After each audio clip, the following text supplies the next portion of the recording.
Hello everybody, this is Dr. Nadeem and we are with Neelam Path Lectures, the Pursue series. As you are aware, all our lectures are available on YouTube. We have a Telegram group which you can join, which is very helpful for accessing all lecture related information. We have a Google Drive where the PDF of all lectures are uploaded. These are the disclaimers. We are with Phase 3, which is recorded pathology lectures. And today we have Pursue 17I, which is HEMATOLYMPHOID tumors. And we are streaming from Healthians Labs, Telangana, India. And the topic is very interesting and very relevant, 5th edition of WHO HEMATOLYMPHOID tumors. And Dr. Deepa, Anantha, Laxmi, NV, she will be talking on this very, very relevant topic, that is, what is there in the 5th edition of the WHO HEMATOLYMPHOID tumors. Dr. Deepa is the consultant pathologist and lab head at Healthians Labs, Telangana. She has had multiple publications. She is the main author and editor of the Handbook of Histotechniques, author and editor for ACE, the board's non-neoplastic hematopathology and coagulation, author and editor for ACE, the board's cytopathology, reviewer for ACE, the board's surgical pathology, author and editor for virtual slide library, MCQs for dermatopathology and pulmonary pathology sections in PATH Presenter, invited as a speaker in PATH podcast. She's a certified internal quality auditor for NABL, certified in public health and clinical laboratory practice and medical ethics, certified in basic course in biomedical research. She's got Managerial Excellence Award, Outstanding Authorship Award. She's an MBBS from Gandhi Medical College, Hyderabad, MD Pathology from KNR University, Health Sciences, Telangana. She's had an observership in the Department of Hematopathology at ACTREC, Navi Mumbai, an observership in the Department of Cytopathology at Tata Memorial Hospital, Mumbai, autopsy pathology, surgical pathology training at KEM Hospital, said GS Medical College, Mumbai. With this, I would request Dr. Deepa Anantha Laxmi and me to start her talk on the 5th edition of WHO HEMATOLYMPHOID tumors. Over to you, ma'am. Thank you so much. Thank you for the kind introduction, sir. Hello folks, today we are going to discuss the changes in the WHO 5th edition of hematolymphoid tumors. This topic basically will be divided into two parts. Today we will discuss the part 1, which includes the myeloid, histiocytic and dendritic neoplasms. And on a later date, we will be doing the lymphoid lesions. So before we move on to the details, let us look back at the history of how the Blue Book was made. In 1952, it was realized that an organized framework of classification for the tumors was missing, and it was a statistical classification of tumors by histological type which was accepted by the WHO. 4 years later, it was recommended to the Director General of the WHO that these definitions should be made worldwide and should be followed everywhere. In 1957, which was in Oslo, Norway, a 10th World Health Assembly endorsed the plan, and it was published as an annual report. In 1970, this idea started gaining popularity and the number of participants significantly increased. There were inputs from 50 odd countries with 300 or more pathologists joining into the idea. And both of the reports of 1957 and 1970 were called as an annual report and was not exactly called the Blue Book or the WHO classification. The first set of series of WHO classification was published between 1967 to 81. There were 25 volumes with inputs from the National Cancer Academy of USA, International Council of Societies of Pathology, and International Academy of Pathology. The second series had 25 volumes and it included the histology and the IHC markers. The more popular ones which people are aware of is the third and the fourth volumes. The third volume was published between 2000 to 2005. It included 10 volumes and the inputs included that of histology, immunophenotyping, molecular genetics as well as clinical information. It was about at this time only that a specialized body of WHO was formulated, which is called the International Agency for Research of Cancer, which is a specialized agency pertaining to only cancer. The objective of IARC was to promote international collaboration of cancer research. The fourth book, which most of us have with us, was published between 2006 and 2018. It underwent multiple revisions and had 12 volumes. The revisions were majorly on skin and hematolymphoid. Now we have with us the 5th edition, which is yet to be published, but we have journals which are telling us the major changes. The 5th edition is due for publication before the end of this year, and it will include 15 volumes. And at the bottom, what you're seeing is the website where you can find the beta version and the main version, which is due. So if you're wondering how is the Blue Book made, the Blue Book is basically made by two bodies. One is the standing editorial board and the other one is the expert editorial panel. The standing editorial board basically has pathologists, radiologists and geneticists who provide their main input, while the expert editors are bibliographically chosen based on their work worldwide. This is a slide borrowed from Professor Joseph Corey, who is the chief editor and the chair of the WHO classification of tumors, and as he rightly said, it takes a village to make the 5th edition. It basically has 31 standing authors of 14 countries, 200 expert authors and over 1600 authors. The hematolymphoid book alone has 25 expert editors, the same set of 31 standing authors and 386 authors for making the book. So what has been done for this book is that many editors have been taken in a way so that there is geographic equity. So if you can see the bottom, this is the entire world map, which shows the green areas are the ones from where the authors are chosen. So the topography of experts is wide. So what can we expect in the WHO Book 5? The classification structure basically follows a lineage-based framework flowing broadly from benign to malignant, branching down to the category, family, type, which is the disease per se or the tumor, and a subtype. The lineage ontology, molecular classification if possible, and there are also new landing spots created for knowledge growth. So basically a triad of attributes is what is chosen as the main framework of the book: the lineage attribute, the dominant clinical attribute, and the biological attribute. The lineage attribute is basically flow cytometry or immunohistochemical character of the tumor. The dominant clinical attribute is the general feature of the untreated disease, how it would develop, whether it is acute or chronic, whether it is a cytopenia or a cytosis. While the biological attribute is the gene fusions, the gene rearrangements, the mutations, or any other thing that defines the genetic abnormality and is important for classification.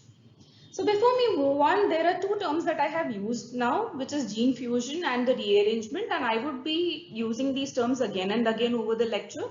So it is important to know the difference between a fusion and a rearrangement.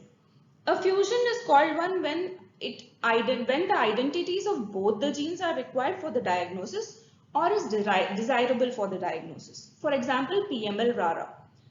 But in this book specifically, there is adaptation of the Human Genome Organization Nomenclature Committee recommendation of using 4 dots or double colon mark wherever you find fusions.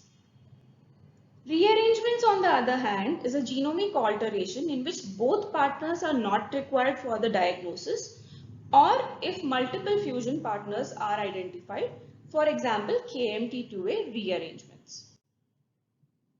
The hierarchical structure of the hematolymphoid is slightly different from that of the rest of the tumors. It is more complex. It basically has a 4-level hierarchy to it. The level 1 is the lineage, for example, myeloid. The level 2 is whether or no it is chronic or acute. The level 3 is the family, which is myeloproliferative neoplasm as an example. And the level 4 is the type. For example, essential thrombocytopenia. There are also other ways in which the classification describes the tumor, which includes lineage, plus the qualifying clinical entity, plus the character of the biological attribute. For example, AML with KMT2A rearrangement, which is the qualifying clinical entity, and the biological attribute being post-cytotoxic therapy. Wherever possible in this book, an attempt has been made to classify based on the genetic abnormality. The paradigm shift is more towards genetics, away from morphology. This is the new terminology which is there in the book, which is other defined genetic alterations. You will find it in many entities of the tumors. So basically all the emerging entities are listed under this novel rubric, which is called the other defined genetic alterations. But whenever you decide to put a particular new entity as other defined genetic alterations, there are a set of support guidelines which have to be satisfied without fail before you can recommend for the same. So these include having distinct molecular and cytogenetic features driven by established ontogenic mechanisms. It should not meet any subtype category under other tumor types with defining genetic abnormalities. It should have a distinct pathological and clinical feature, including but not limited to response to a therapeutic intervention. And it should also have at least 2 peer review publications by distinct investigator groups. So if all these criteria and support guidelines are satisfied, that is when you could recommend a particular new genetic alterations for this category of other defined genetic alterations. So basically this is envisioned as a landing spot for the emerging entries to incorporate the new or rare entities that are being recognized because of high throughput molecular diagnostic techniques, and this basically replaces the assignment of provisional entities. So there are no provisional entities in this new book. I know this looks like a jigsaw puzzle, but today we will be dealing the ones on the left hand, that is here. We will be dealing with the myeloid and dendritic and histiocytic neoplasms. So this classification basically integrates the morphology, the cytology, histology, immunophenotyping, molecular and cytogenetic data as well. So I will take you through this part by part. I will tell you what are the changes, and then at the end of each of these subsections, I would also give you a summary and then later on take you through the entire summary of the classification. So myeloid is basically a subtype related terminology. The definition part is made much shorter in this book. So the newer ones that are added currently to the existing inputs is pathogenesis is newly added, cytology is newly added, diagnostic molecular pathology is newly added, and 2 words which you will be using, which we will be seeing through the entire lecture, is the word essential and desirable. So essential is mandatorily required for the diagnosis. Desirable is ideally required. There is also a differential diagnosis at the end of histopathology section. The essential diagnostic criteria are required for all the entities, while the desirable criteria are there for some entities. So now we have 9 subcategories or families of myeloid proliferations. The new entries are the ones that are now in red. So myeloid precursor lesion is a new entity. Myeloproliferative neoplasms, mastocytosis, myelodysplastic neoplasms, which used to be known as myelodysplastic syndrome in the last book. Myelodysplastic neoplasm / myeloproliferative neoplasm in DSMP entity remains the same. Acute myeloid leukemia is now divided into AML with defining genetic abnormalities and AML defined by differentiation. Secondary myeloid neoplasm is new. Myeloid and lymphoid neoplasm with eosinophilia and defining gene rearrangements is a terminology change. Acute leukemia of mixed or ambiguous lineage is a single entity. And most publications have included histiocytic and dendritic neoplasms and genetic tumor syndromes with predisposition of myeloid neoplasia just after the myeloid section, because that's a change you would see in the book as well. Let's move on to the details. So let's start with the myeloid precursor lesion. So the myeloid precursor lesion is a new terminology. So the first thing, which these words are invariably used by the pathologist but finds an entry, informal entry into the book now. The word clonal hematopoiesis has been introduced. This is to codify these myeloid precursor lesions. There is also a definition provided for the clonal hematopoiesis. So clonal hematopoiesis refers broadly to the presence of a population of cell derived from a mutated multipotent stem cell or progenitor cell harboring a selective growth advantage in the absence of unexplained cytopenias, hematological cancers, or other clonal disorders which can cause the clonal hematopoiesis. More specific emerging associations have been given in the book, which an example being Vexus syndrome. But basically this has been introduced because the incidence of clonal hematopoiesis increases with age, and there is also association of overall mortality. It has also, clonal hematopoiesis has also found an association with cardiovascular diseases other than myeloid neoplasms per se. The introduction of clonal hematopoiesis is an inaugural effort to define and codify these myeloid precursor lesions. Other terminologies of clonal hematopoiesis, which is clonal hematopoiesis of indeterminate potential and clonal cytopenia of undetermined significance. These are used by pathologists even otherwise, but finds a formal entry in the book now. So what is clonal hematopoiesis of indeterminate potential? Clonal hematopoiesis harboring somatic mutations of myeloid malignancy associated genes. Variant allele fraction has to be greater than 2%, and if it is an X-linked mutation in males, it has to be greater than 4%. And there should be no diagnosed hematological disorder or unexplained cytopenia. That is when you can call it a CHIP. For CCUS, it is defined as a CHIP detected in presence of one or more pertinent cytopenias that are otherwise unexplained by hematological or non-hematological conditions and that do not meet the diagnostic criteria of myeloid neoplasms. So the cytopenia definition actually has been harmonized in CCUS, MDS and MDS MPN. It is the same criteria that is used for cytopenia, which is having a hemoglobin less than 13 grams per deciliter in males, less than 12 grams per deciliter in females for the definition of anemia, absolute neutrophil count of less than 1.8 in 10 power 9 for leukopenia, and platelets less than 115 to 10 power 9 for thrombocytopenia. So to summarize, the myeloid precursor lesion is clonal hematopoiesis that is recognized as finds a formal entry in the book, which is a category of precursor myeloid state. CHIP and CCUS are also formally defined. Let's move on to the next, which is myeloproliferative neoplasm. There are some but important changes. The main types remain largely unchanged. So what you're able to see here is the word BCR-ABL positive is no longer entertained in the new classification because CML has to be BCR-ABL positive and nothing else, and you don't require to actually put that word next to the CML.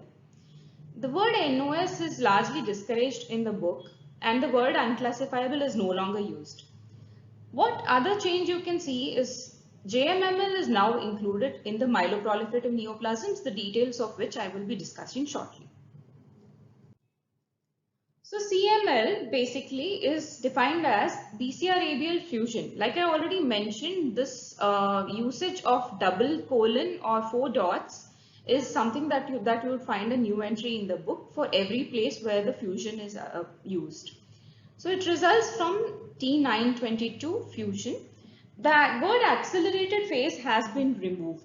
The reason being with the advent of usages of TKI, the progression to accelerated phase has declined with a 10-year overall survival nearing 90% in most subjects.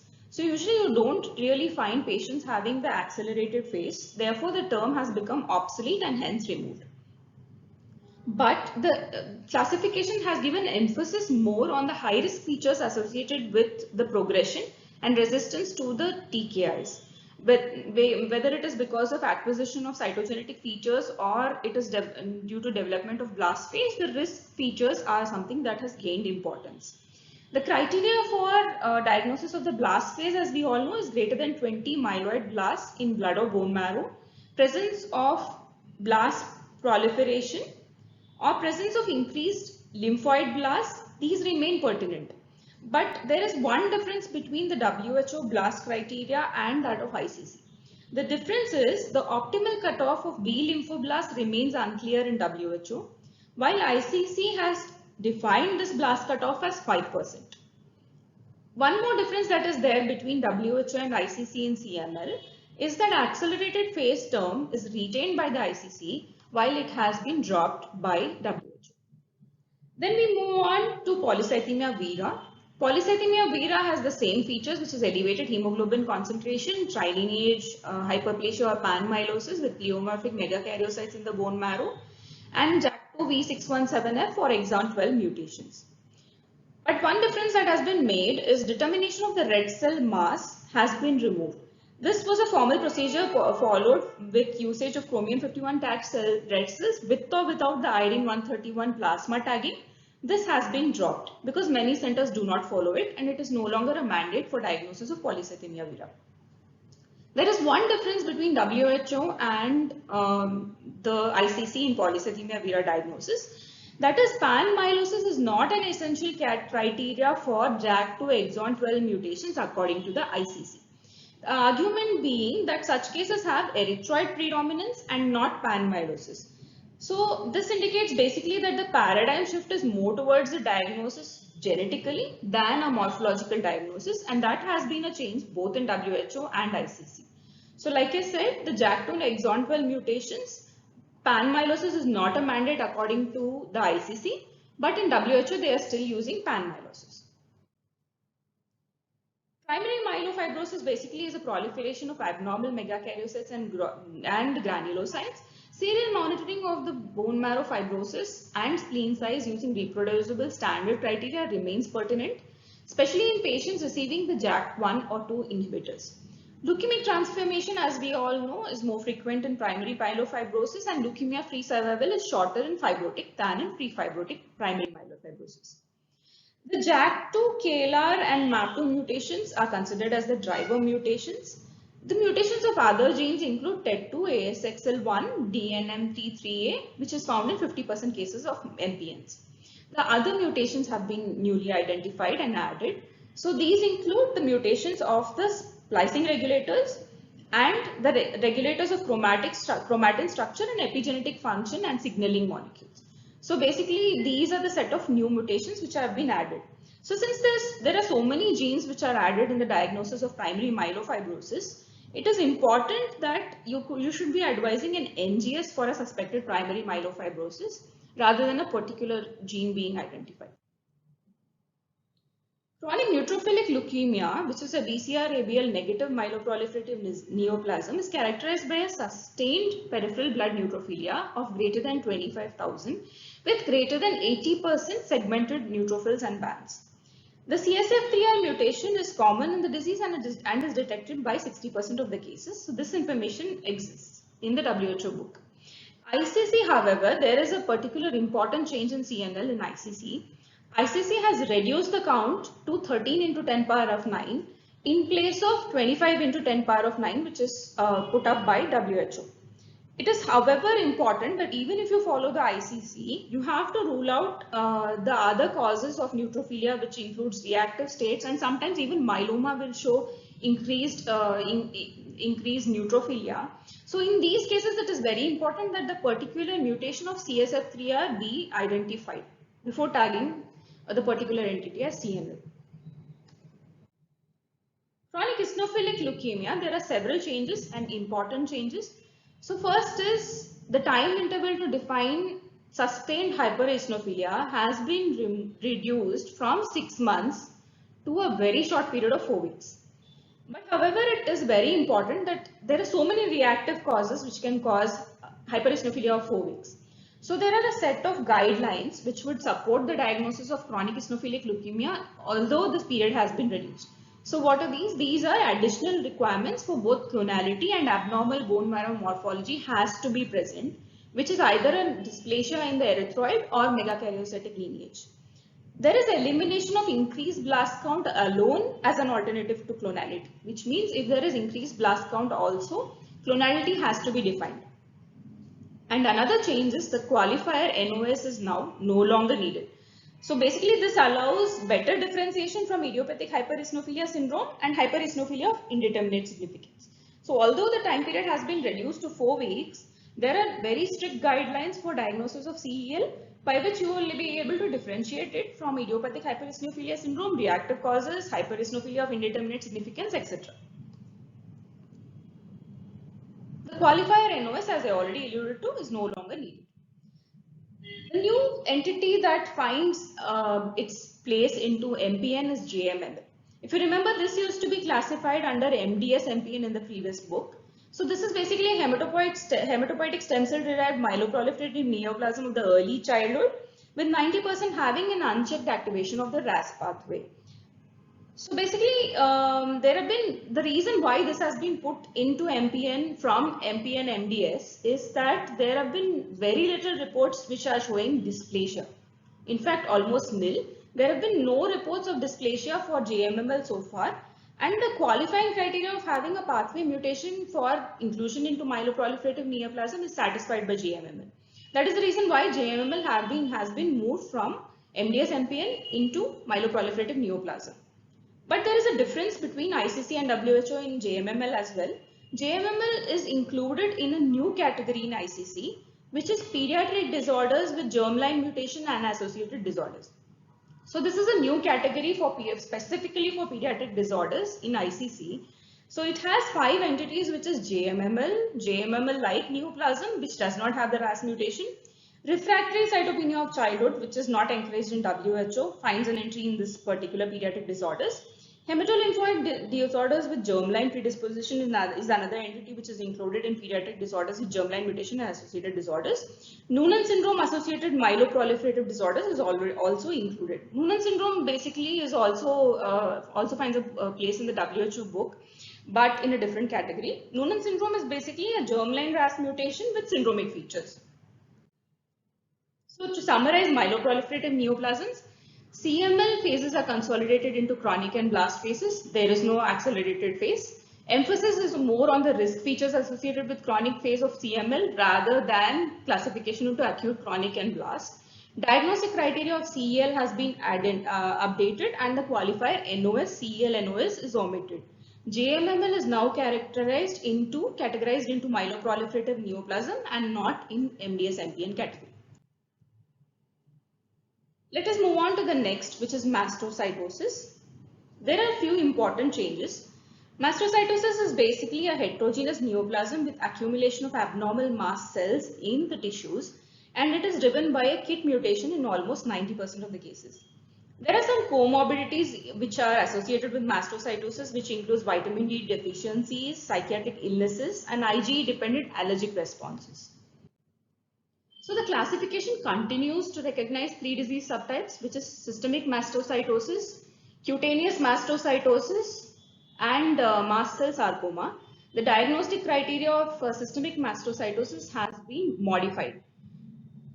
So the major modifications are, what you're able to see is minor diagnostic criteria of systemic mastocytosis are added, which include CD30 expression and presence of KIT mutation, any KIT mutation other than the D816. Another change is the basal serum tryptase level of greater than 20 nanograms per ml, which should be adjusted in case of hereditary alpha tryptosemia, is a minor criterion.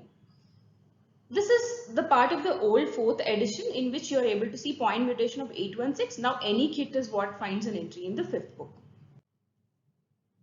This is a comparison of the 4th book versus 5th book, the classification of mastocytosis.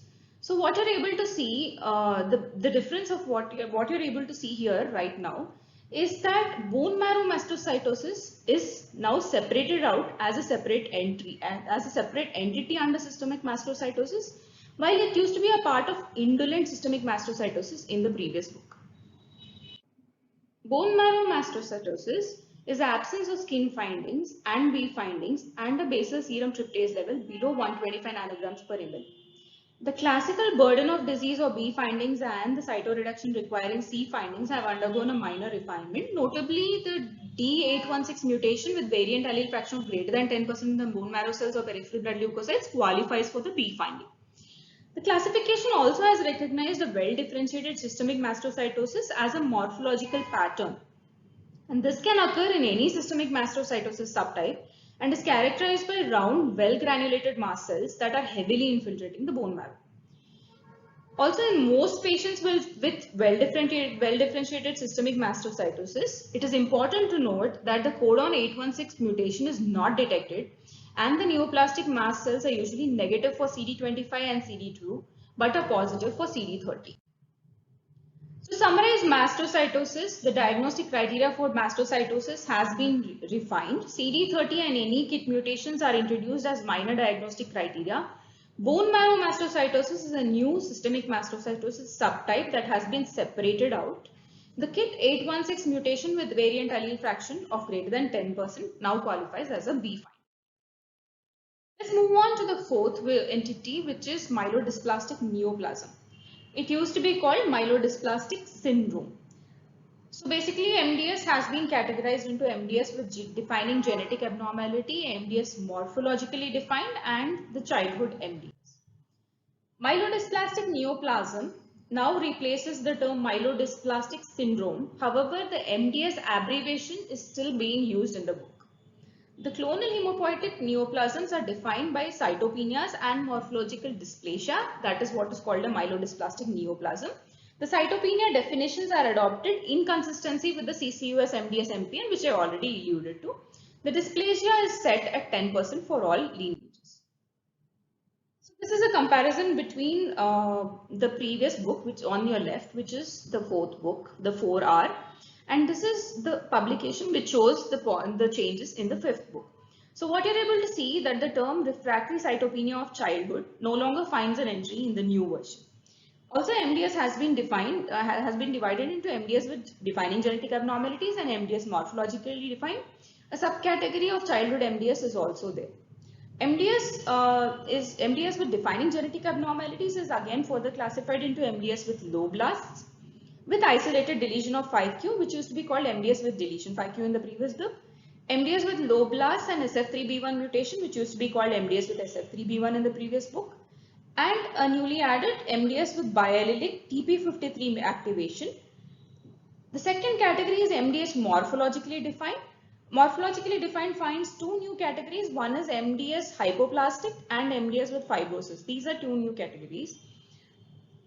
MDS with low blast and MDS with increased blast, LB-IB, you will find in morphological definitions. And MDS with increased blast has IB1, IB2 and MDS with fibrosis as the three subcategories. So MDS with defining genetic abnormalities is what we will take up first. This is divided into MDS with low blast with isolated 5q deletion, MDS with low blast with SF3B1 mutation, and MDS with biallelic TP53 activation. Basically, it is important also to note that whenever there is biallelic TP53 activation, this diagnosis supersedes any other diagnosis of MDS with deletion 5q or MDS with SF3B1 mutation. The diagnosis of MDS with deletion 5q has not changed. The MDS SF3B1 is a distinct entity type that includes 90% of the MDS with greater than 5% ring sideroblasts. MDS with low blast and ring sideroblasts is retained as an acceptable alternative to be used in cases with wild type SF3B1 and greater than 15 ring sideroblasts. The distinction between the single lineage and multi-lineage dysplasia is now optional as per the WHO Hematology 5. The WHO 5 is making this criteria of single lineage and multi-lineage dysplasia, which used to be major classification in the 4R, is now only an optional category and is rather categorized on the base of the genetic abnormalities and the blast count, which is in case of morphologically defined category. So again, you can see there is a paradigm shift towards genetic diagnosis rather than the morphological diagnosis. So it doesn't matter if you find a single lineage dysplasia or a multi-lineage dysplasia, but it has to be categorized as ones with genetic abnormalities or morphologically defined. The biallelic TP53 alterations may consist of multiple mutations or mutations with concurrent deletion of another allele. This is basically a multi-hit mutational status that results in a neoplastic clone that lacks any residual wild-type TP53.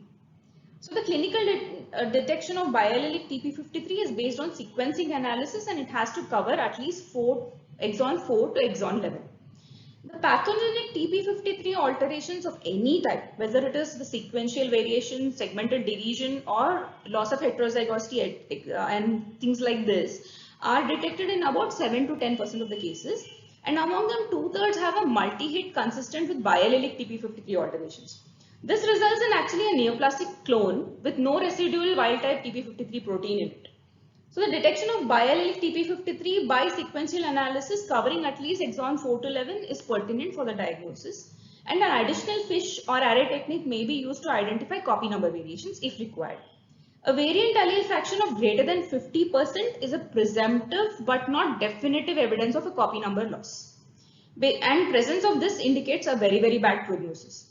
Additional studies may be used to determine the progress towards AML, but it has to be understood that for the oncologist specifically, it has to be understood that whenever you find a biallelic TP53 in myelodysplastic neoplasm, it is considered equivalent to AML for prognosis and therapeutic purposes, which means it has a very bad prognosis. That is why it is important to identify biallelic TP53 alterations.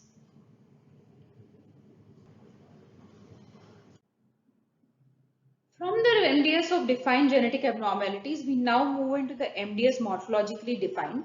So the first change that you are able to see is the new entity called hypoplastic MDS has been added as a distinct MDS subtype in this edition. So this basically is a T-cell mediated immune attack on the hematopoietic stem cells and progenitor cells, along with an oligoclonal expansion of the CD8 cytotoxic T lymphocytes, overproducing interferon gamma and TNF alpha. So another thing is these features of immune attack and clonal hematopoiesis shows overlapping features with those of paroxysmal nocturnal hemoglobinuria and aplastic anemia. So these features can be seen in any of these three.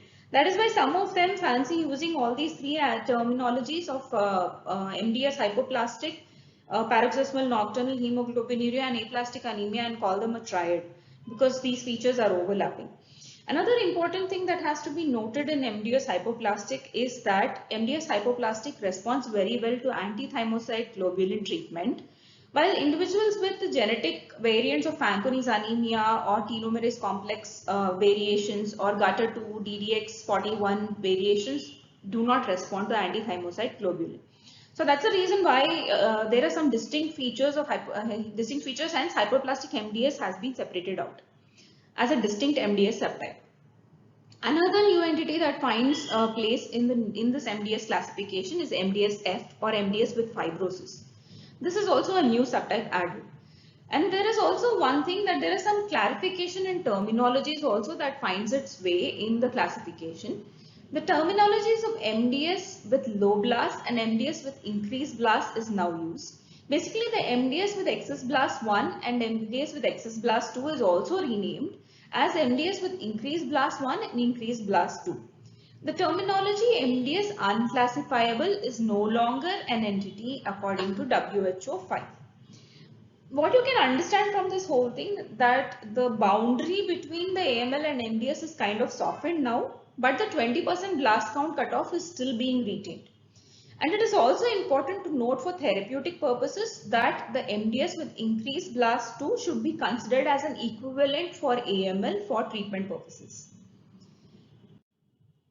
Now we move on to the childhood myelodysplastic neoplasms. The childhood MDS is now a separate entity, which this basically affects children and adolescents under the age of 18.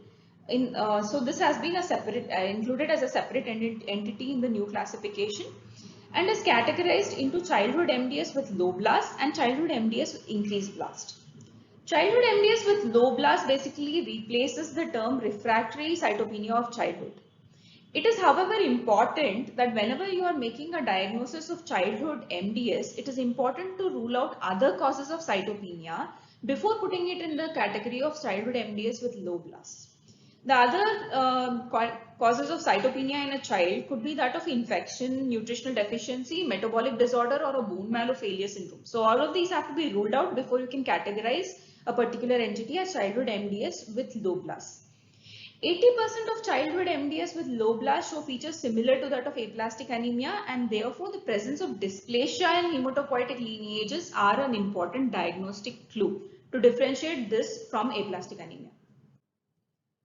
So this is how the classification of childhood myelodysplastic neoplasms in the new book is, which is childhood myelodysplastic neoplasm with low blasts and childhood myelodysplastic neoplasm with increased blasts. As I already said, the shortcut MDS is still being used, although they call it myelodysplastic neoplasm. The childhood MDS with low blast is again subcategorized into hypocellular and NOS category. The word NOS finds an entry here. It is however discouraged. Unclassifiable is no longer used. So childhood MDS with low blast is having blast count of less than 5% in bone marrow and less than 2% in the peripheral blood. Childhood MDS with increased blast has greater than 5% blasts in the bone marrow and greater than 2% in the peripheral blood, however less than 20%. Another important thing is cytogenetic abnormalities have also been named in these categories, which indicate progression towards AML. Some changes which are important in MDS versus WHO is in ICC the MDS RS replaces the term MDS with SF3B1. That is one differentiation from WHO. Another thing is wild type SF3B1 cases, irrespective of the percentage of ring sideroblasts, has to be classified as MDS NOS according to the ICC. Whatever I am telling now is ICC. So first ICC changes MDS with ring sideroblasts replaces the term MDS SF3B1. Wild type SF3B1 cases, irrespective of the percentage of ring sideroblasts, has to be classified as MDS NOS. MDS with deletion 5q is retained. The isolated word is however dropped.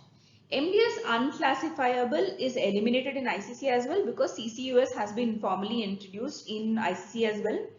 But there are some recommendations from ICC. One difficult thing is if you find 1% blast in the peripheral blood, ICC recommends a close follow-up and a second screening to be done on a later date, approximately few weeks to few months later.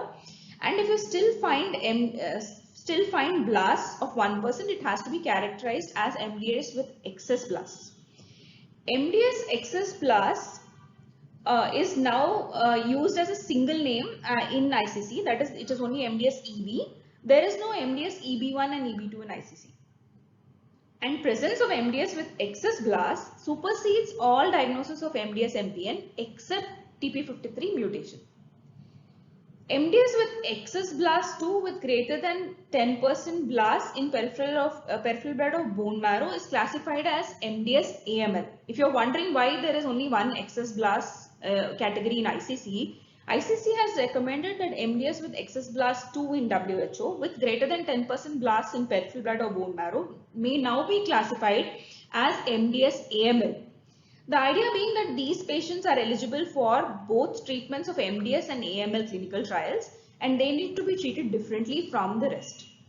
Another important change in ICC is in pediatric patients for excess blasts of 10 to 19%, the blast count is retained. This is because these people are eligible for stem cell transplant and respond better for stem cell transplant. So that is a separate category in ICC. So to summarize, myelodysplastic syndrome has been renamed as myelodysplastic neoplasm, however is abbreviated as MDS. MDS genetic types has been updated, which includes MDS with deletion 5q, MDS SF3B1 and MDS with biallelic TP53 mutation. Hypoplastic MDS and MDS with fibrosis find new entity. MDS with low blast is a new term with enhanced clarity. MDS with increased blast is also a new term with enhanced clarity. And the terminology of childhood MDS types has been updated. Let us move on to the next, which is myelodysplastic myeloproliferative neoplasm or MDS MPN. So my MDS MPN includes CMML, MDS MPN with neutrophilia, myelodysplastic myeloproliferative neoplasm with SF3B1 mutation and thrombocytosis, and myelodysplastic myeloproliferative neoplasm NOS. Basically, the term myelodysplastic neoplasm with neutrophilia replaces the term atypical CML, which was used in the fourth book. The term myelodysplastic myeloproliferative neoplasm with SF3B1 mutation and thrombocytosis basically replaces what was there in 4th edition as MDS MPN with RS with ring sideroblasts with thrombocytosis. The word RS has been dropped in the new book. MDS MPN NOS basically replaces the previous term MDS MPN unclassifiable. Like I said, the word unclassifiable is no longer used in the new book. Let us move on to the first category in MDS MPN lesions, which is CMML. So the first change that has been seen is that the absolute monocytosis cutoff has been lowered from 1 into 10 power of 9 to 0.5 into 10 power of 9, but however it requires a few criteria to be satisfied. The first is one or more clonal cytogenetic or molecular abnormality has to be there with a documentation of dysplasia at least in one lineage. Another supporting thing that has been mentioned is the presence of abnormal partitioning of peripheral blood monocytes has been introduced as a supportive criterion. So what is this abnormal partitioning of peripheral monocytes? So monocytes are basically categorized into three, which is classic monocytes, intermediate and non-classical. And the relative percentages of these is what it defines the abnormal partitioning. So classic monocytes are basically CD14 positive and CD16 negative. The intermediate is CD14 positive and 16 positive, while the non-classical monocytes are CD14 low and CD16 positive. The relative presence of these is a diagnostic clue which indicates an abnormal partitioning of the peripheral blood monocytes, which is a supporting criteria for CMML diagnosis. Then there are two disease subtypes with salient clinical and genetic features that are formally recognized, which is myelodysplastic CMML and myeloproliferative CMML. So the myelodysplastic CMML is basically when it has a WBC count of less than 13 into 10 power of 9, while the myeloproliferative CMML has a count of greater than 13 into 10 power of 9, and however it has a RAS pathway mutation and it indicates also the worst prognosis. The blast-based subgroup CMML0 has been eliminated and it has been dropped both by WHO and ICC. That is another important thing to note.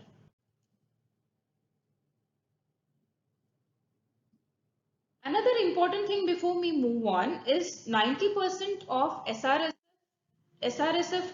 TEC2, ASXL1 and or mutations of SETBP1, NRAS, KRAS, etc. demonstrates clonality in any of these lesions. The new ICC has also introduced the isolated 17q deletion as an MPN with 17q deletion as an entity. Then we move on to the other categories of MDS MPN. The atypical CMML has been renamed as MDS MPN with neutrophilia, and this is a terminology update.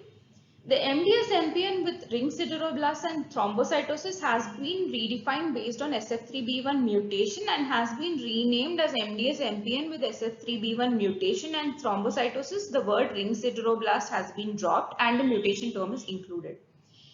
MDS MPN unclassifiable is now called MDS MPN NOS or not otherwise specified. The word unclassifiable is discouraged through the entire book. So to summarize MDS MPN, the CMML diagnostic criteria has undergone major revisions, including the lowering of the cutoff of absolute monocytosis from 1 into 10 power of 9 to 0.5 into 10 power of 9 with an additional requirement of clonality to be included. And there is adoption of myelodysplastic CMML and myeloproliferative CMML as subtypes, and there is elimination of CMML0. Atypical CML has been renamed as MDS MPN with neutrophilia. MDS MPN with ring sideroblasts and thrombocytosis is redefined based on SF3B1 mutation.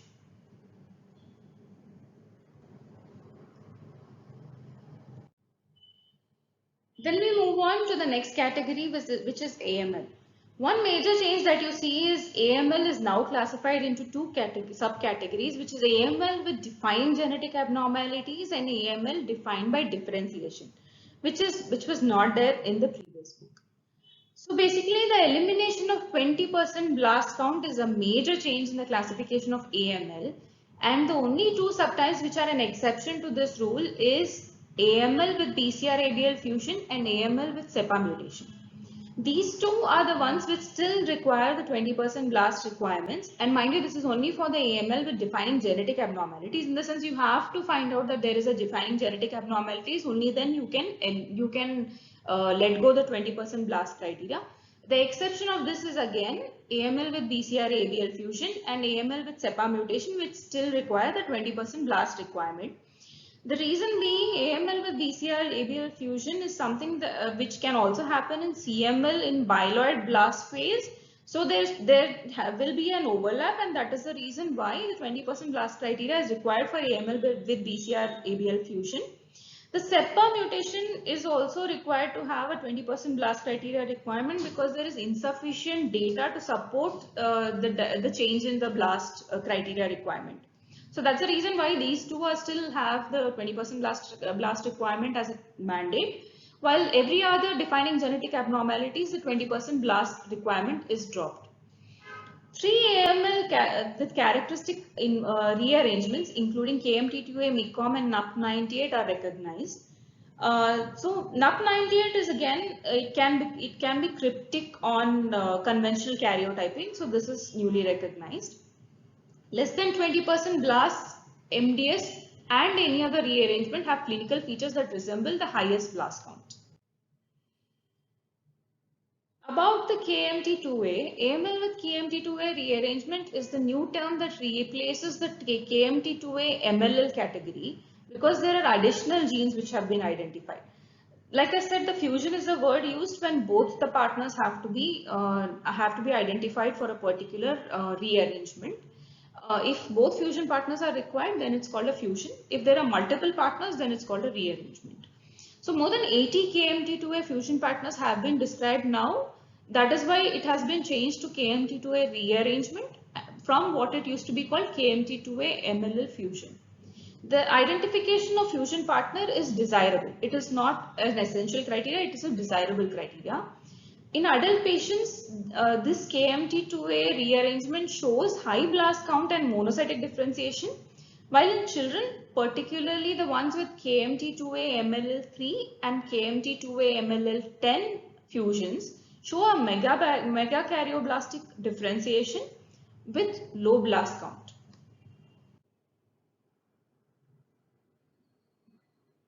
The AML with NPM1, which also does not require the blast cutoff of 20% to be satisfied, is basically the one which has the cup-shaped blasts and shows good prognosis unless it is with FLT3. So here the blast cutoff is not required according to WHO, but a 10% blast criteria has been put up by ICC. So any MDS or MPN or MDS MPN with NPM1 will progress into AML over a short period of time. That is something that has to be kept in mind. And if it is associated with FLT3, it has a bad prognosis, otherwise it has good prognosis. AML with biallelic SEPA is now classified as AML with SEPA in the new book, basically because there are other single mutations also identified in the same basic leucine zipper region, and this type of mutation indicates a good prognosis. Then we move on to AML with myelodysplasia related changes. The AML with myelodysplasia related changes is now called AML myelodysplasia related, and by definition it is a neoplasm with greater than 20% blast expressing myeloid immunophenotype and harboring specific cytogenetic and molecular abnormalities associated with MDS arising de novo or following a known history of MDS MPN. The key changes in this include removal of morphology alone as a diagnostic premise to make the diagnosis of AML myelodysplasia related, update of defining cytogenetic criteria, and introduction of a mutation-based definition which includes a set of 8 genes. So there is also one change that you need to note here, that there is removal of the previously described balanced abnormalities like T1116 and the introduction of 8 somatic mutations, which is already indicated.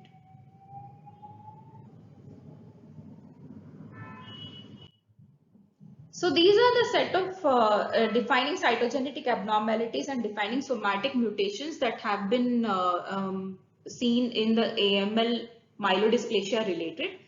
The key somatic mutations being ASXL1, BCOR, EZH2, SF3B1, SRSF2, STAT2, U2AF1 and ZRSR2. And the complex karyotypes are very similar to what it used to be in the last book. Then we move on to the landing spot category of AML, which is AML with other defined genetic alterations. This is a special category created to accommodate the emerging entities. So, as already alluded to in the beginning of my lecture, if you remember, these rare fusions are incorporated as subtypes of AML under ODGA category only when it satisfies these four criteria, which is it has to have a distinct molecular cytogenetic feature driven by an established oncogenic mechanism, not meeting any subtype category under other tumor types with defining genetic abnormalities, having a distinct pathological or clinical features including but not limited to response to therapeutic interventions, and they should have at least 2 peer-reviewed publications of distinct investigator groups to put any entity into this landing spot category. Some important things which I wanted to again allude to as a contrast of WHO with ICC is that the KMT2A MLL and MIKOM MLL fusion is retained by the ICC. The SEPA cutoff is set at 10% blast category, and RUNX1 is a category that is retained by the ICC, and also the term NOS is retained by the ICC. Then we move on to AML defined by differentiation. So AML defined by differentiation is a morphological category. So it has not much changes from the previous edition, which is it again has the AML with minimal differentiation, AML without maturation, AML with maturation, acute basophilic leukemia, acute myelomonocytic leukemia, acute monocytic leukemia, acute erythroid leukemia, and acute megakaryoblast leukemia. Except for erythroid leukemia, the 20% blast count in the blood or bone marrow is a diagnostic criteria. The criteria of AML types by defined genetic alteration should not be met to categorize in any of these categories. So as already alluded to, the AML defined by differentiation lacks the genetic abnormalities. The first category is acute erythroid leukemia, which used to be previously called as pure erythroid leukemia, which is still used as an acceptable relative term in this edition, which is a neoplastic proliferation of erythroid cells with features of maturation arrest and high prevalence of biallelic TP53 mutation, which is an aggressive indication of an aggressive disease process. So this is an essential criteria that erythroid predominance is present, which is greater than 80% in blood and bone marrow, of which greater than 30% has to be proerythroblast. And desirably, there should be evidence of TP53 mutation. So the occurrence of acute erythroid leukemia in cases less than 80% of nucleated erythroid cells has also been recognized, but this is still scope for improvement. Then moving on to the acute megakaryoblast leukemia, which arises in 3 groups, which is in children with Down syndrome, children without Down syndrome, and in adults. The immunophenotypic and detection of markers of megakaryocytic differentiation are required to make a diagnosis of acute megakaryoblast leukemia and detect the newly described RAM phenotype, which is the new entry, which finds a new entry in this book, which correlates with CBFA23 fusion with GLS2. It's a subtype of AML which is put under the other defined genetic alterations. Then we move on to myeloid sarcoma, which basically represents a unique tissue-based manifestation of AML or transformed MDS, MDS-MPN or MPN. The cases of de novo myeloid sarcoma should be investigated comprehensively with either cytogenetic and/or molecular studies. The molecular alterations of myeloid sarcoma and concurrent bone marrow disease is concordant in 70% of the patients, which suggests a common hematopoietic stem cell precursor for it. This is again a side-by-side comparison of the last book of WHO 4R versus the WHO 5th edition, which is now going to come out. What I have first highlighted here is in red, which is now dropped. AML with mutated RUNX1 is dropped in the new book, which is retained by ICC, however. So AML is divided into two categories, which is AML with defining genetic abnormalities and defined by differentiation. Differentiation is a morphological diagnosis and should not have a genetic abnormality. There are fusions which are identified, which is PML RARA, RUNX1, CBF, BMYH11. These are the fusions, including BCR-ABL. The rearrangements that are identified are KMT2A, MIKOM, NUP98, and the mutation-based diagnosis of AML is NPM1 and SEPA. There is the addition of AML with other defined genetic alterations which you are seeing, which is the landing spot for new entities. And as you know, the 20% blast criteria is now dropped, except for SEPA and BCR-ABL fusion. Let's summarize. AML is arranged in two families, which is AML with defining genetic abnormalities and AML defined by differentiation. The term NOS is no longer used. Most AML with defining genetic abnormalities may be diagnosed with less than 20% blast criteria. The blast cutoff has been dropped for all except the BCR-ABL fusion to differentiate that from CML blast crisis and the SEPA mutation. AML myelodysplasia related replaces the former term AML myelodysplasia related changes and its diagnostic criteria has been updated. The AML transformation of MDS-MPN continues to be defined under the AML myelodysplasia related in view of a broader unifying biological features. AML with rare fusions are incorporated under the landing spot category, which is AML with other defined genetic alterations. AML with RUNX1 mutation is no longer recognized by WHO as a distinct subtype due to lack of sufficient unifying characteristics. However, it is retained by ICC.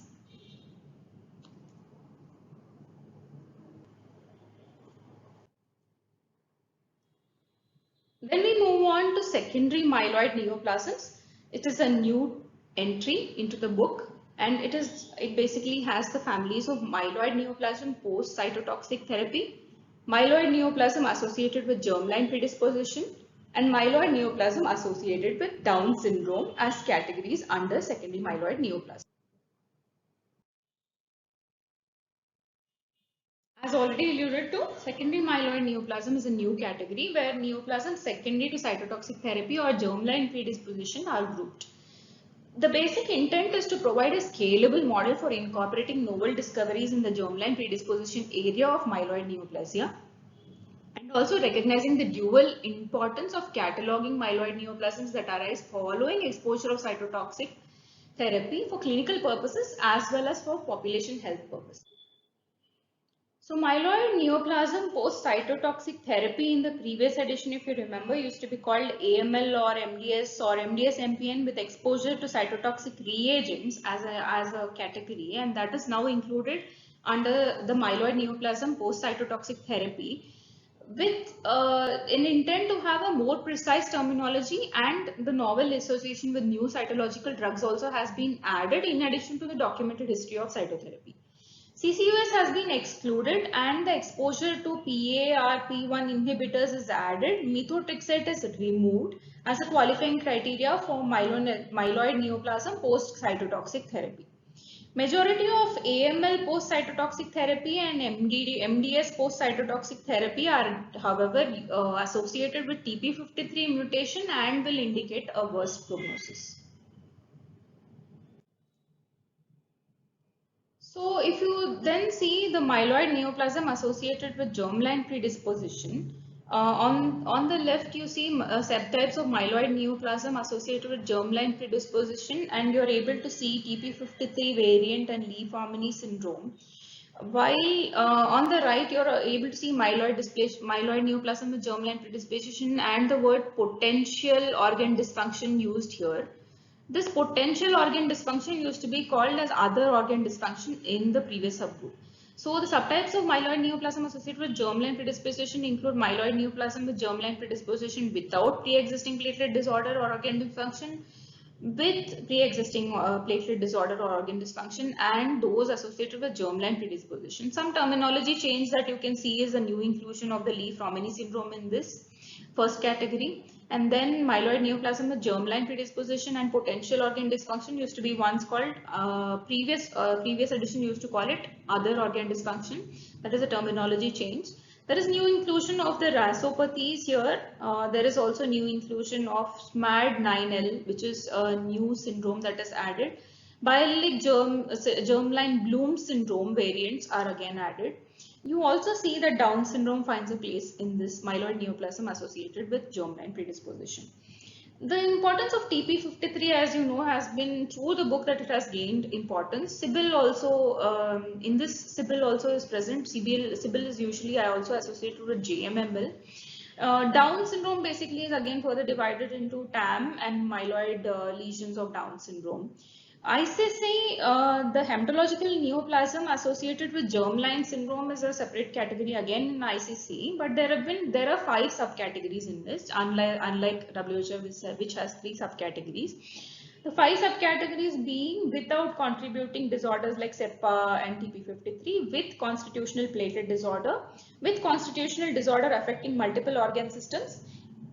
Fourth category is ALL with germline mutation, and fifth category is other germline mutations. So these are the 5 categories of myeloid neoplasm associated with germline predisposition.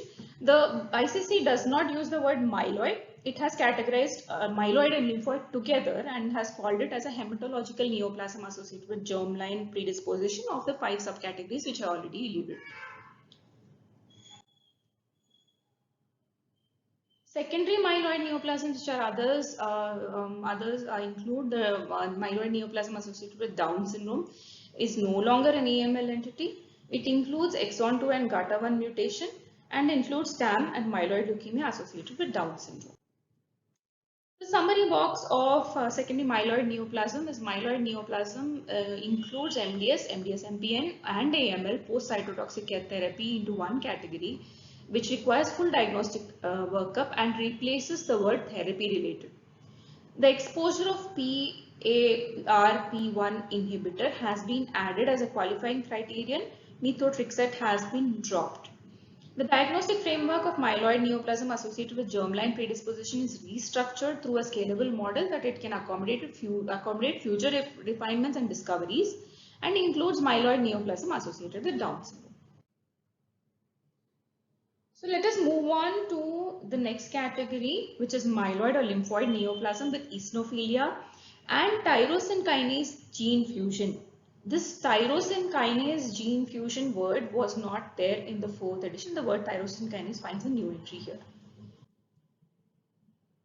So what is this? This is a broad range of histological subtype including myeloproliferative neoplasm, MDS, MPN or AML and MPAL, as well as BNT lymphoblastic leukemia.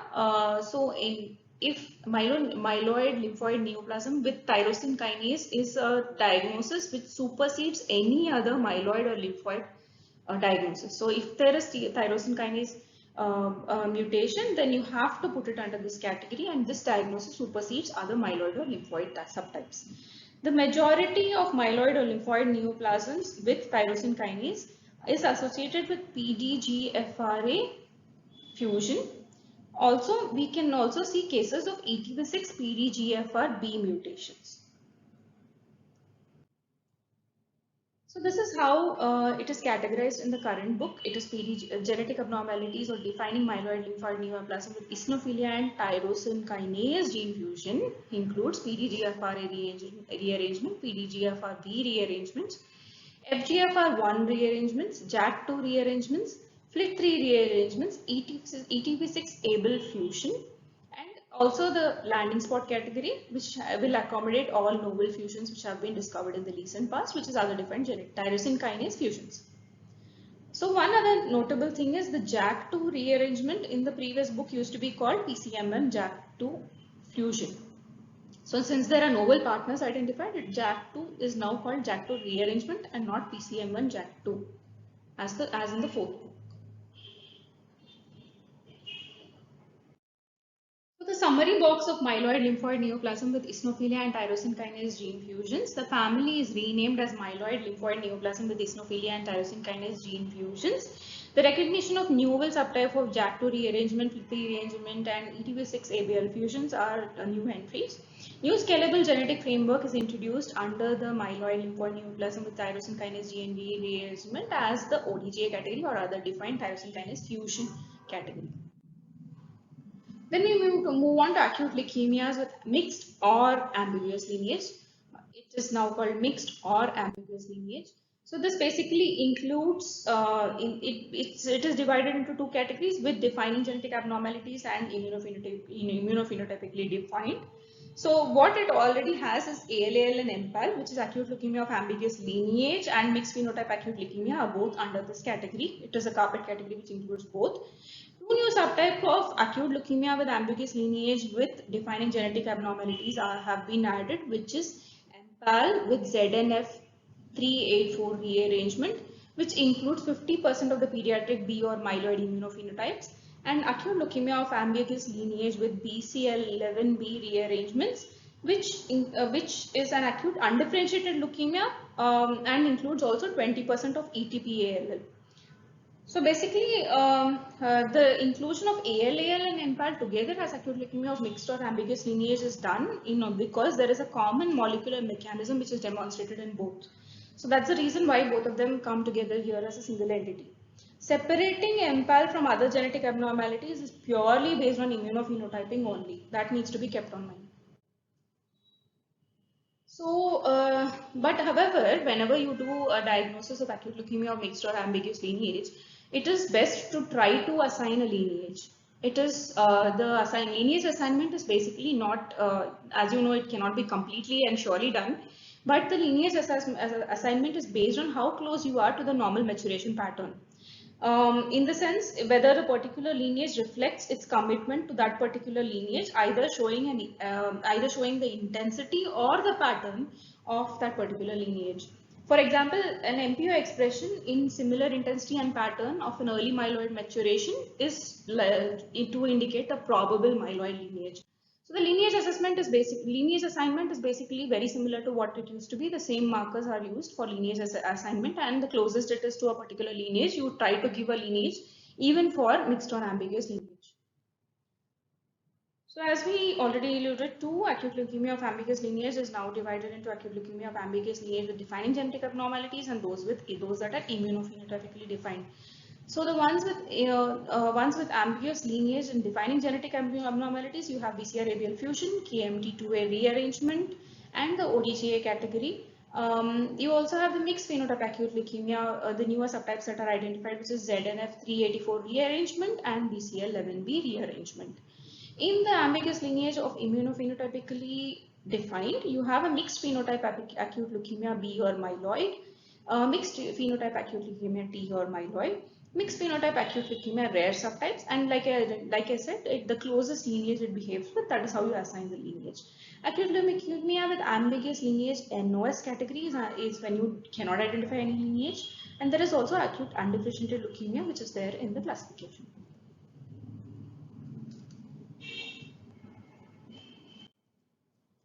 So the summary box of acute leukemia of mixed or ambiguous lineage is acute leukemia of mixed or ambiguous lineage is arranged in two families, ALL with defining genetic abnormalities and ALL immunophenotypically defined. Novel findings are listed under the other defined genetic alteration category. Lineage assignment is tried to emphasize principles of intensity and pattern. The additional entities which I will speak about at the end of the myeloid is histiocytic and dendritic neoplasms and the genetic tumor syndromes with predisposition of myeloid neoplasms, which find its way close to the myeloid. Now it has been removed from the lymphoid area to just after the myeloid area because they have a common progenitor. So let's first discuss the histiocytic and dendritic neoplasms. So the histiocytic and dendritic neoplasms are positioned in the classification after the myeloid neoplasm, as I already alluded to, in recognition of their derivation from the common myeloid progenitor that gives rise to cells of monocytic, histiocytic or dendritic lineages. That is the reason why it has been moved in just after the myeloid. The histiocytic and dendritic lesions, there are some key but important changes, which is inclusion of clonal plasmacytoid dendritic cell diseases in this category. The second is moving follicular dendritic cell sarcoma and fibroblastic reticular cell tumor as a separate category. And the third is addition of Rosai-Dorfman disease and ALK-positive histiocytosis in this category. The neoplasms that notably arise from the lymphoid stromal cells such as follicular dendritic cell sarcomas and fibroblastic reticular cell tumor is now appropriately classified under the stroma-derived neoplasm of lymphoid tissues, which we will discuss in the part 2. So you see the frame, this on the left is what it used to look like in the 4R, and this is what it looks like in the 5th edition of the WHO. So it used to be a carpet listing in the 4th edition, and now they have tried to put it under various subcategories. So the dendritic and histiocytic neoplasm is now categorized into plasmacytoid dendritic cell neoplasms, which include mature plasmacytoid dendritic cell proliferations associated with myeloid neoplasm and blastic plasmacytoid dendritic neoplasm. Both of them are included under plasmacytic dendritic neoplasms. The mature plasmacytoid dendritic cell neoplasm is a low-grade morphology. Important thing notable here is the clonal proliferation of mature plasmacytoid dendritic cell is also seen in myeloproliferative neoplasms like CMML that harbor the RAS pathway mutation, and also in AML categories that clonally expand into plasmacytoid dendritic cells, which is called as plasmacytoid dendritic cell AML. So that is associated with the RUNX1 mutation. It is not known now whether these mechanisms are the same as plasmacytoid dendritic cell neoplasms. The second category is Langhans cell with other dendritic cell neoplasms, which include Langhans cell neoplasms, other dendritic cell neoplasms. Third category is histiocytic neoplasm, which include juvenile xanthogranulum, Erdem-Chester disease, Rosai-Dorfman disease, ALK-positive histiocytosis, and histiocytic sarcomas. The ALK-positive histiocytosis converges on MAP kinase pathway mediating the ALK activation, and the therapeutic usage of ALK inhibitor is in scope for these tumors.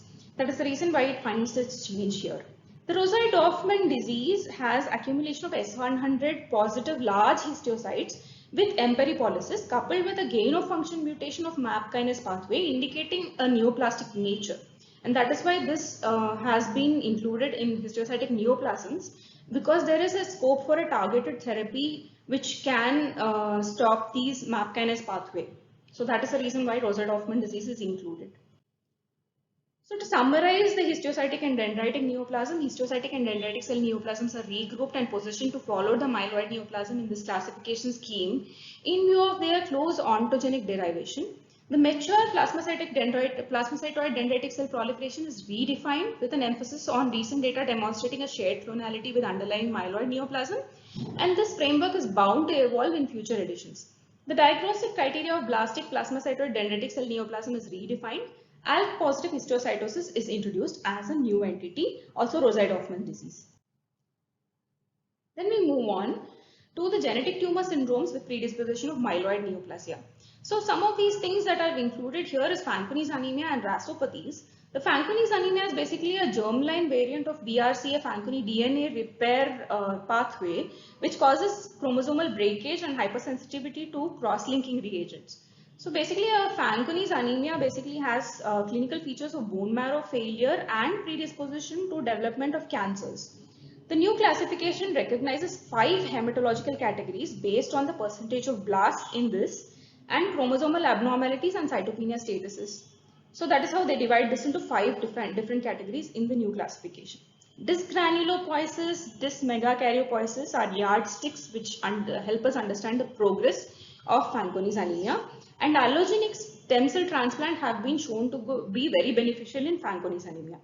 Then moving on to the rasopathies. The rasopathy is a complex multisystem disorder with variation of genes of RAS mitogen activating protein kinase pathway. The myeloid neoplasm with rasopathies have hyperactivation of the same, leading to a myeloid proliferation. It is important also to look for the NF1, KRAS, NRAS, PTPN11 or Sybil for diagnosis of CMML in any of these suspected rasopathies.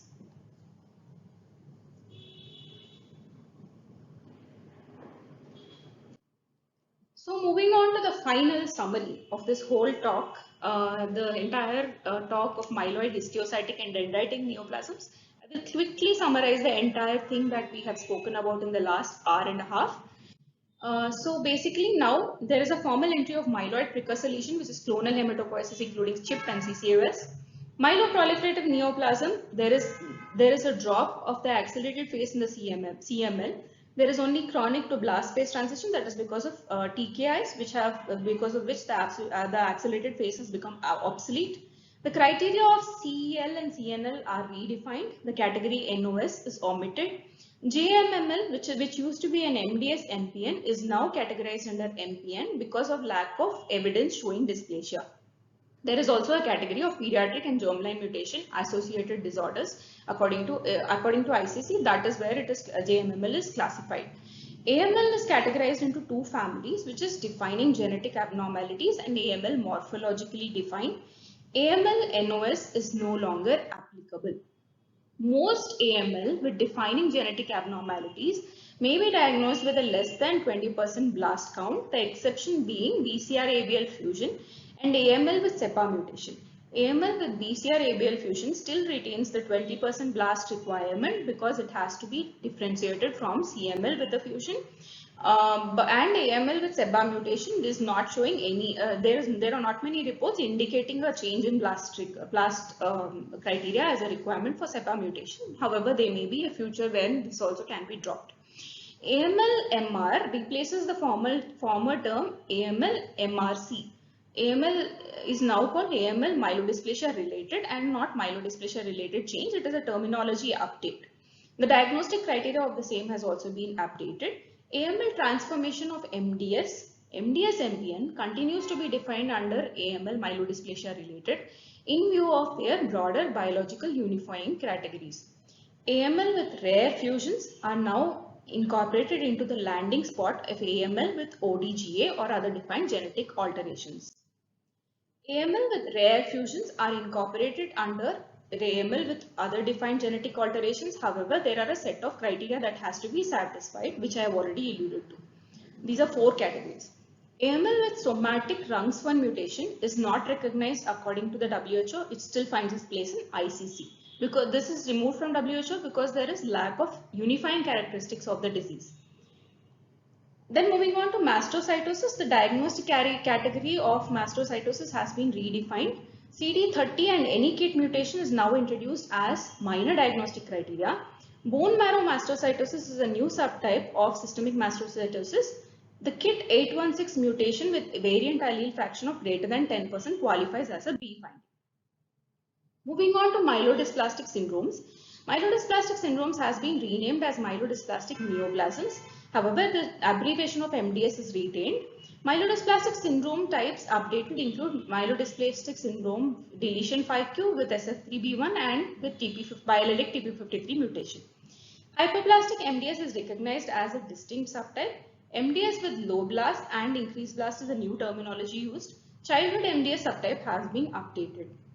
Moving on to MDS MPN, CMML diagnostic criteria undergo major revisions, including the lowering of cutoff of absolute monocytosis from 1 into 10 power of 9 to 0.5 into 10 power of 9.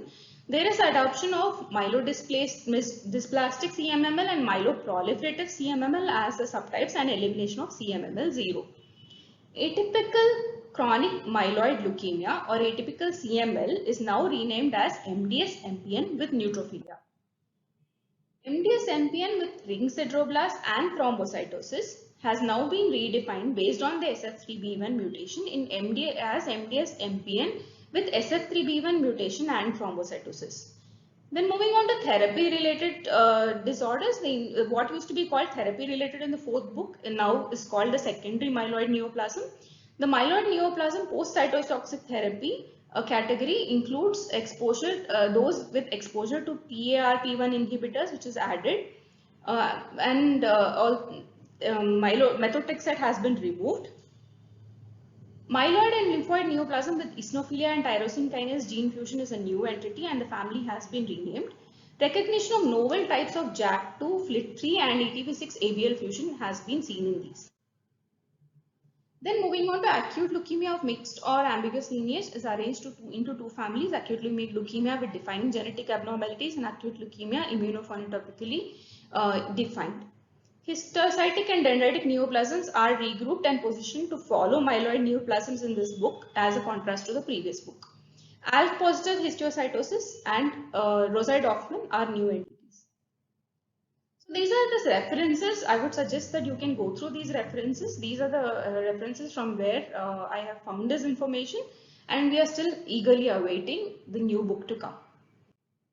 Thank you.